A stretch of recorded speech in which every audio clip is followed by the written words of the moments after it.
thank you so much for joining us tonight. A lot of our local members are already familiar with you for seeing you over the years, but for some of our other newer members, can you tell us a little bit about yourself and how you first got into writing?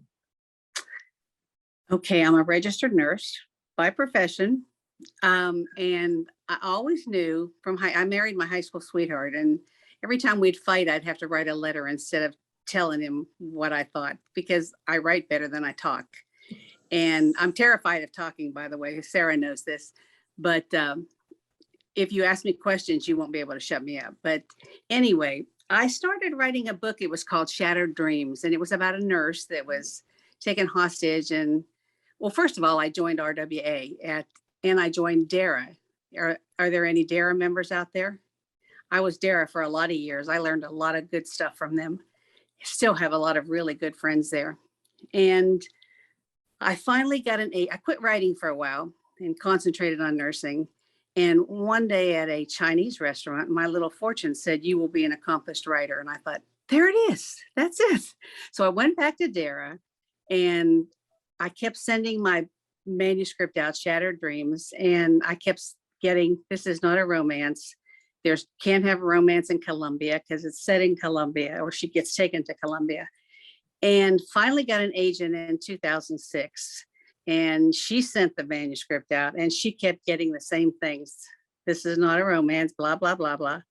So she had to leave like a year later. Her daughter was a skater, and she was an Olympic hopeful. So in order, her coach told her, if you're serious about this, you need to take her to a lot of competitions. So she went on a sabbatical, and the owner of the agency, do any of you know Christine Withone from Christine Withone Agency? Well, anyway, she's the owner. She's a firecracker. But the first thing she said to me after reading Shattered Dreams is, "You're not a romance writer." I said, "I am." She said, "Nope, you're not." I said, "What am I?" She said, "You're a mystery writer." I said, "No, I'm not. I've been going to DARA and romance writer." And so she said, "Write me a mystery." So I wrote a book, and it was a paranormal. I titled it Talk Dead to Me, but it got changed to Heard It Through the Grapevine, which, by the way, is it's the first of a series of a paranormal mystery thing, and it's now free on download if anybody's interested. But anyway, so I wrote her this Talk Dead to Me, and she likes to call it my potty mouth ghost story, because the ghost is really irreverent. And she sent it to Faith Black at Penguin, Berkley. She said, "I love this writer's voice, and I love this book, but I have to tear it apart to use it. I need a cozy." And it had bad language and a little bit of sex and all that good stuff in it. And so she said, "Get her to write me a cozy series." So my agent, Christine, said to me, "She wants you to write a cozy series. Can you do it?" And I said, "Absolutely. What is a cozy?"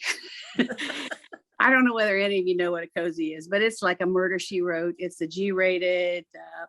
The sleuth is never a cop or a PI. It's always somebody, excuse me, that just falls into a mystery, a murder.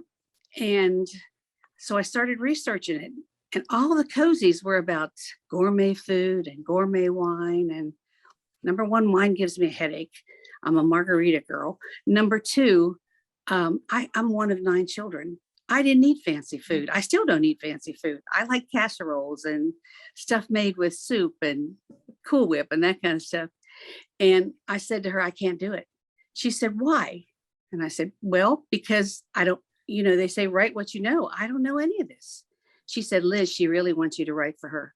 And I said, "All right, I'll think about it." So that night in bed, I started thinking about it, and I decided that I was going to write about a girl who was a sports writer, because I'm an avid sports. I'm rabid Cowboys. But she was going to be a sports writer who followed her boyfriend, who also was a journalism major, to all around Texas, and finally ended up in Dallas. And she put her career on hold while she went with him. And then he fell for the weather girl with big boobs. Oh, wow. And so she ended up in a town called Ranchero, which in my head is Denison, Texas.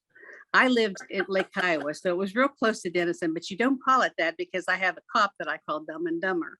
And I thought, if I'm ever in Denison and somebody's read that book, I'm getting a ticket. So anyway, and she lands a job at this little Denison, or I call it Ranchero, as a food critic. Well, the food critic writer was in a jet ski accident, and she's on rehab. So she has no idea how to cook. She eats fast food. She eats bologna sandwiches. But in her little group of friends in the little apartment building where she lives, there's a woman that loves to cook. So the story is, it's a girl who can't cook, who's now the food editor, and she uses her friends. All her friends get together and they take one of the cook's recipes and they put a fancy name to it and put it in the book. And the people of Ranchero go crazy. They think this is fancy food, but it's really not. But anyway, the editor fell in love with it. She renamed it the Clueless Cook series, and she bought 3 books on a proposal and a 3 chapters. So I was on my way. But then I found an editor who liked the other one, the paranormal one with the bad language. And she wanted more bad language in it and more outrageous things. I mean, my ghost says some outrageous things. And I told her, this is not a cozy. Do not market this as a cozy. She said, oh, we won't. But they did. And of course, all the cozy readers said, this is not a cozy. So I got really slammed for it. So I toned down, I left them because I didn't like what they were. It was Midnight Ink. And I left them and I wrote 3 more books of that series. So I have a cozy series that has 6 books and I'm writing, no, 5 books, and I'm writing the 6th one right now. I have the paranormal series, which is grittier, that has its 4 sisters. One of them dies and comes back and she wants them to find her murder. That's the first book. She only appears to the sister that is the heroine of the book. And then I have 2 standalones that are my favorites. The one that I initially called Shattered Dreams is now just Shattered. And that is still my favorite of all that I've ever written. And then this Die Once More. It's what I like to read. So I wrote it. And as I was telling Sarah, I'm surprised at how many people don't read this kind of book. But it's a romance. It's a romance book. It's a love story. But anyway, that's how I got started. And here it is. So. Wow, Liz, I'm trying to figure out where to go from all that. Okay, so I grew up in Sherman, so I am very familiar with Denison. And you're right, if you got pulled over, you would be getting a ticket. No question. I mean, they would do that. But going back to when you first were starting with romance and then being told, oh no, you're not a romance writer, and switching and moving into mystery and eventually cozy. I mean, emotionally, what was that of here's something that you've been working on and it was kind of like in a way pulled out from under you for a while, like, no, you really don't know what you're talking about. Instead, you need to do cozies. That's where you're going to really be good. And that's how I was first introduced to you, was with your cozies. Yeah. It's not my favorite thing to write, but it is the one that sells the most. So, you know, I have to say it is my bread and butter, but I like the grittier ones. I read the grittier ones. You know, I probably, the only cozy writer that I read is Cleo Coyle. You know, Cleo? Mm-hmm. She's a dear friend of mine. She is just fantastic. But anyway, so I'm writing one more because the cozy readers are all bugging me. When's that next one coming out? When's that next one coming out? It's called Enchilada Bodies, and it's scheduled for September. But if I don't get off my button, I'm very undisciplined. If I don't get off my butt and start writing, it's not going to come out in September. So, but I'm going to try. So. Well, what's your typical writing day like then? I mean, if you're having to really get your butt in that chair and you're trying to meet the deadline, what are your tricks to actually get that done then? Like I said, I'm very undisciplined, and I promised myself little things. Well, you can have a nap if you write for 2 hours, or, you know, you can do this or whatever. I'm old, so I need naps. And as Sarah knows, I just had my knee replaced. So even though I'm off the hard stuff, I'm still taking Tylenol every now and then for it. But and I can't, this is weird. I can't read when I'm writing because I'm so undisciplined.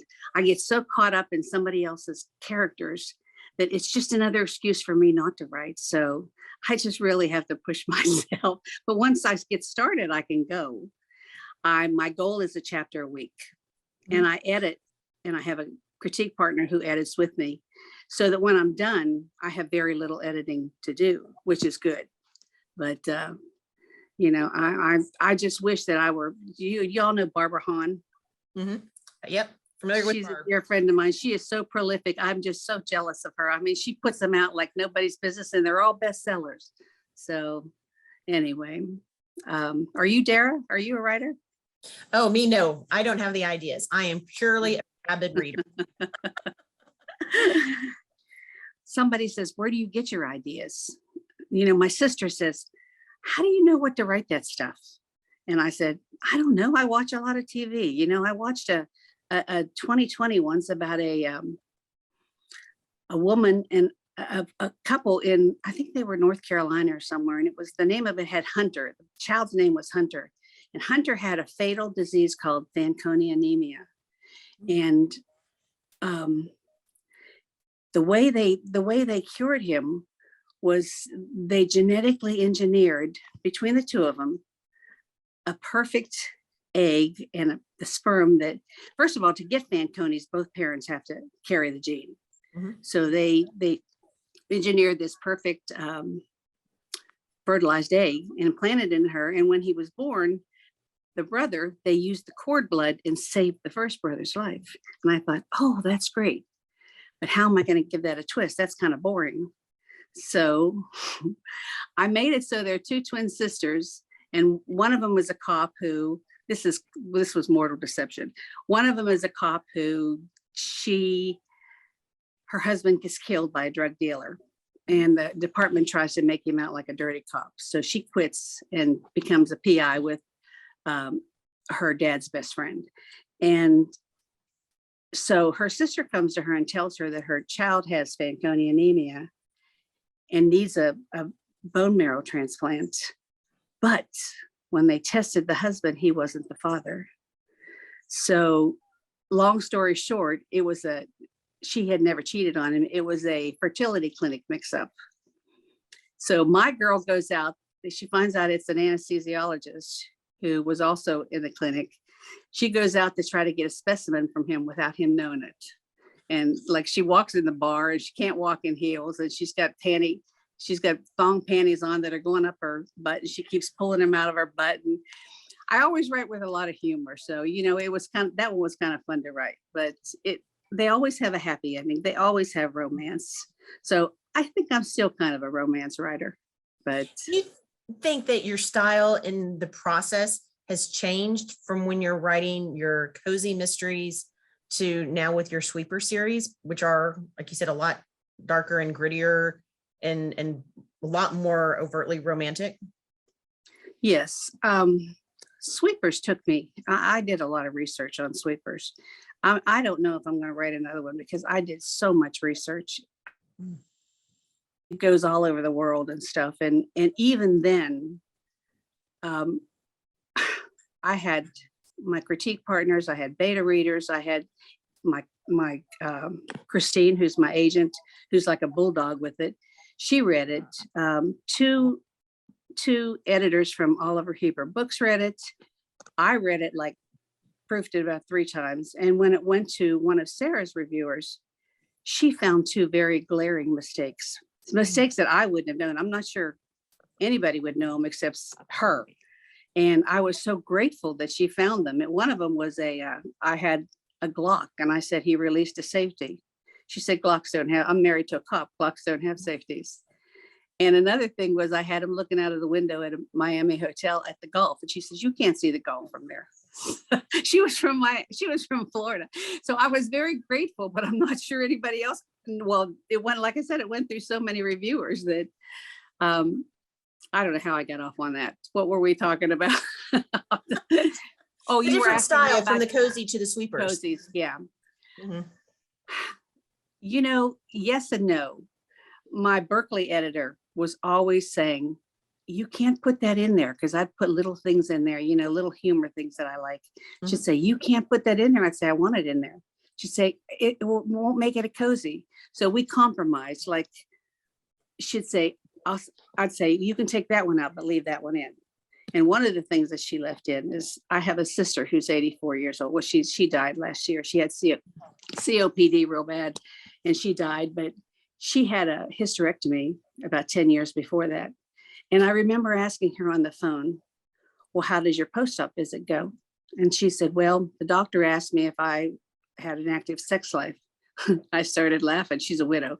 I said, what'd you say?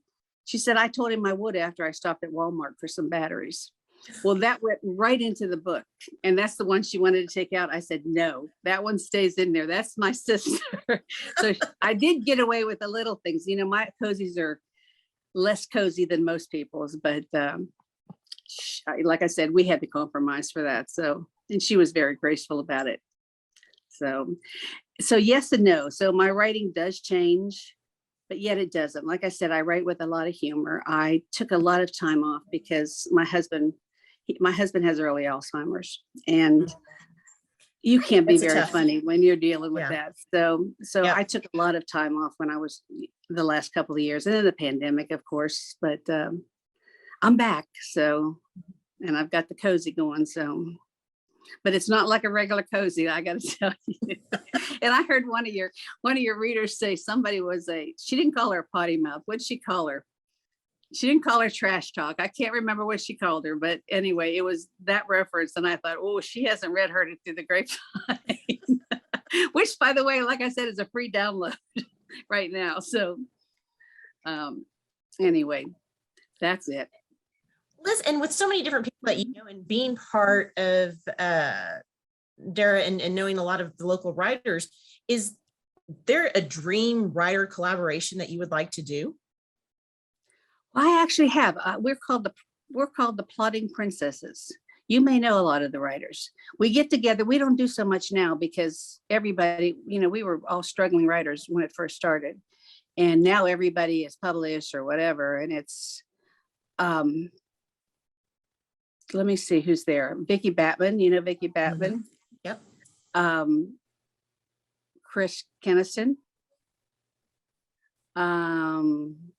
Kathy Sullivan.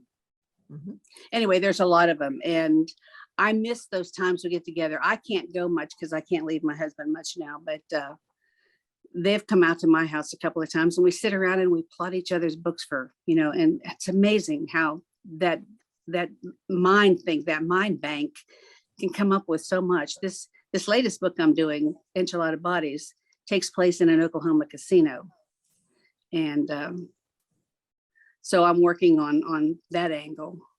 What can I do at a casino? I've only had one book that was confined, and that was Murder for the Halibut, and it was on a cruise ship. And even though they were confined to the cruise ship, they had stops, every day they stopped. So I got to have adventures out there. This one is just strictly in the casino. So it's causing me a little bit of, well, you better think this through real good. So because I'm telling you, readers know, right? Research what to Choctaw and to go visit the Choctaw Casino. And oh yeah, I live in Denton, so we have WinStar, 20 minutes up the road. So, and I'm a big blackjack player. I love blackjack. So I just have to figure out how to get more plot in there. So, and I'm a big plot person. I'm not big on descriptive. I hate reading descriptive. So consequently, I hate writing it. I skim right through it. But consequently, you need more plot when you do that, because you got to fill those pages with something. So that's the angle. Well, Liz, I want to switch over to something that we call our fresh fiction facts. So these are a couple quick questions, not a lot of thoughts, kind of what comes to the top of your head. Okay. Okay. So with that, how do you unwind after a good or a bad writing day? A nap. I like naps. And Won't argue that one. I like television. I'm a big television person. I get a lot of ideas from television, and I don't seem to be distracted with their characters the way I am with the other characters. And can I say this real quick? Sarah's going to hate me. I love daylight savings. I'm a night person, so I don't get up till late and I stay up real late. So I love that daylight. Don't hate me, Sarah. But anyway, who would you want to be stuck in an elevator with? Stuck in an elevator, huh? Somebody funny. Alive or dead? I love funny people. Mhm. So I love to laugh. I love when people make me laugh. And, you know, I always told my husband, it's a good thing you make me laugh, because I'd have kicked your butt out of the house a long time ago. He does make me laugh, even now. So Who was your first? who can you think of that would make me laugh? Can you think of anybody? I have to say a common answer tends to be The Rock. You know, somebody really nice to look at. He's fun. You know, Jana De Leon? Oh, yes. Yep. She makes me laugh. She makes me laugh. So Humor is anyway, important because you don't know how long you're going to be stuck there. So you absolutely. make sure you're entertained, right? Yeah. Who was your first book boyfriend or girlfriend? You know, I was thinking about this because I thought there was going to be a question. And the very first book I ever read, I didn't read as a teenager. I don't know why I didn't read, was Rosemary Rogers. Oh, yeah. And I can't remember who in Shanna. I can't remember the name of the guy, but I think the guy that came, didn't he come to the prison? Is that the book? Am I getting my books mixed up? Oh, gosh. Anyway, I fell in love with the guy who But- came to the prison in one of her books. And he was my first book boyfriend. But Wow. If you were stranded on a desert island or stranded somewhere, what 3 items would you have to have with you? my water, I drink a lot of water. Probably a good book. I just finished reading, somebody mentioned James Patterson. I just finished reading The Horsewoman, and it was not my kind of, it was him and somebody else. You know, he always collaborates with other people. Mhm. It was not my kind of book. I like bombs and guns and explosions and murders, and it wasn't that at all. It was about horses. I heard one of your members talk about horses. Her mother might like this book, but it was the hooks. I'm big on hooks. The hooks were fantastic. So it kept getting me hooked. I kept thinking, I'm putting this down. And I just kept going and going and going. I had it read in a day and a half. So, Oh, wow. So it would be a good book, and probably somebody that would make me laugh. Okay. So What youthful activity do you wish you could still do? I played soccer on an over 30 women's league. I wish I could still do that. I play water volleyball with a whole bunch of old people. I say old people like I'm not one of them, but I haven't been able to do that for a year because of my knee, and I'm very anxious to get back to it. But I think I would like to play soccer. I grew up Awesome. in a Catholic high school, and we never had any girls sports. So I had to do it. You know, I coached my kids' teams, and I played, and my husband played, and we were a soccer family. So I think I would like to do that if I could. Okay, I'm curious about this one, especially since you've talked about humor and that you enjoy laughing and that aspect. What is the most terrible movie that you legitimately enjoy? The terrible movie that I legitimately enjoyed.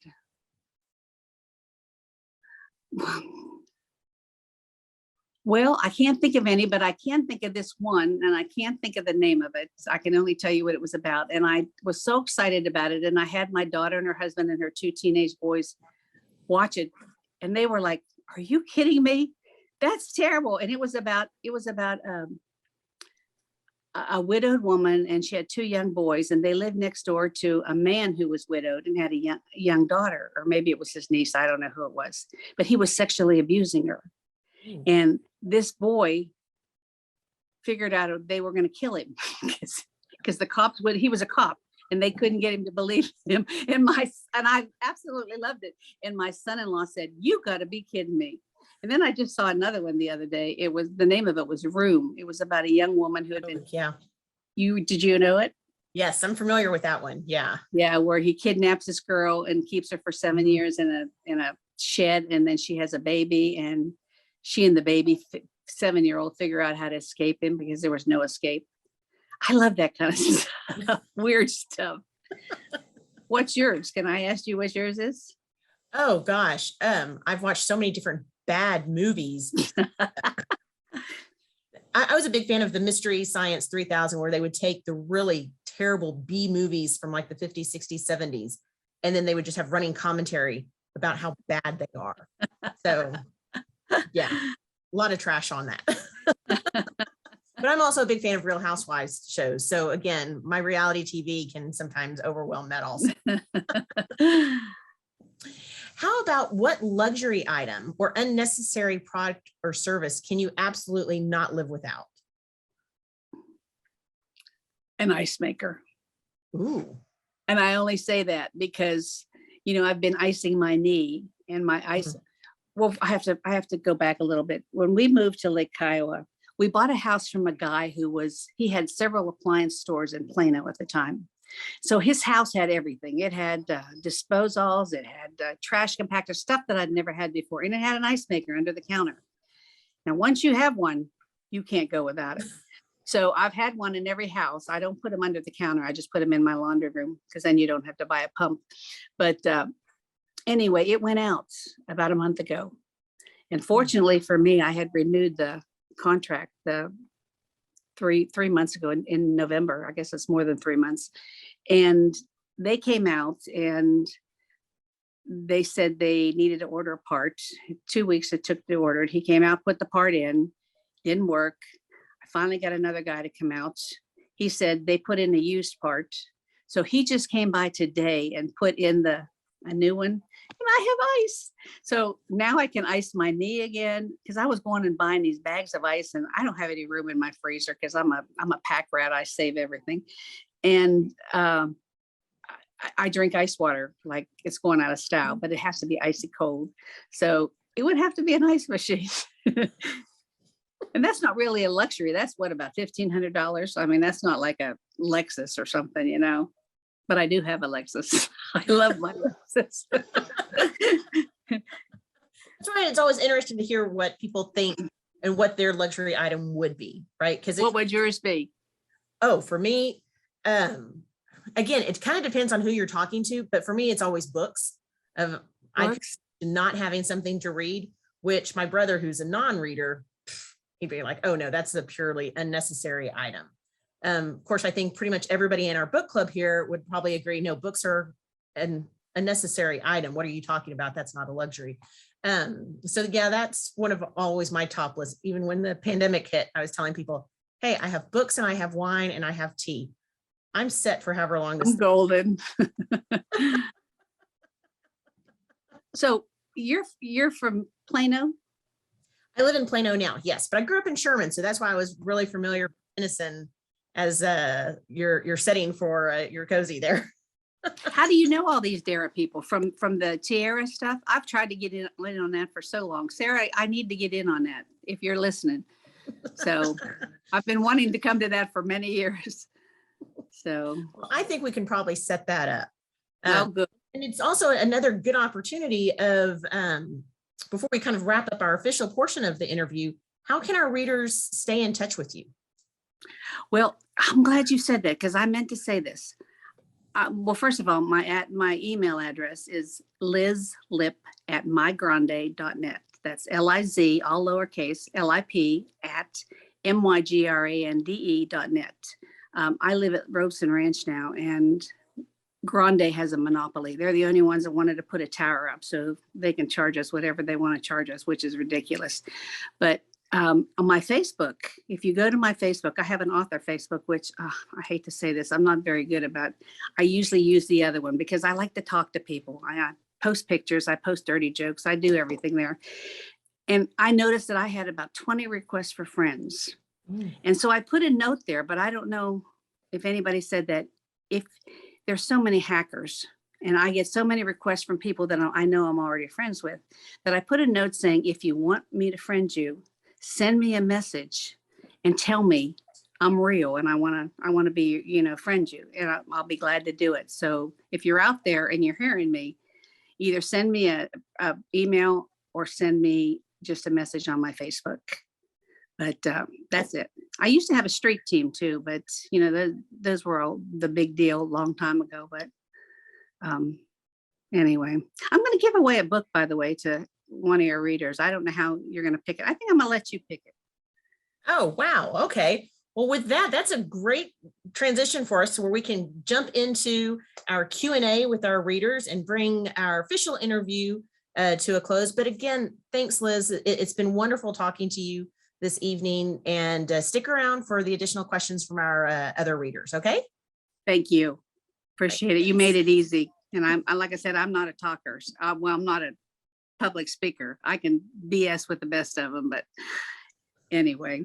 Great. Thanks. And we'll look out for the sweepers. Thank you.